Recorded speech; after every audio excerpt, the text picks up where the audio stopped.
Premier jour des soldes d'été ce mercredi et dans les magasins, les premiers clients traquent les bonnes affaires. C'est très important parce qu'il y a toutes les tailles.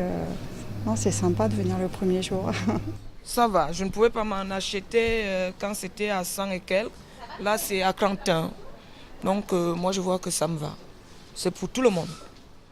Car ici, on solde des articles des collections passées, déjà dégriffés. Comme beaucoup de Français cette année, ces clients privilégient l'achat de vêtements et de chaussures. Et les ventes devraient être bonnes. Selon un sondage du Conseil national des centres commerciaux, 76% des Français comptent faire les soldes, 5 points de plus que l'année dernière. Dans cette boutique, elle représente 25% du chiffre d'affaires annuel. C'est des grosses périodes pour nous, c'est les plus grosses périodes de l'année. Un peu moins que les soldes d'hiver, parce que les articles sont un peu moins chers. C'est des moins grosses pièces, mais on multiplie par 4, 5, 6. Dans ce magasin pour hommes également, on compte sur les soldes pour booster les ventes. Alors là, vous arrivez à une période calme, mais il y a 1 heure, on était en plein rush et on a passé 1 heure intense.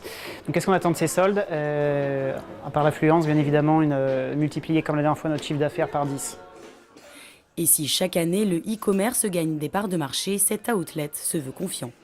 Le commerce traditionnel reste une valeur sûre parce qu'on propose justement des notions de service, la facilité à toucher le produit et puis surtout la relation humaine, le conseil.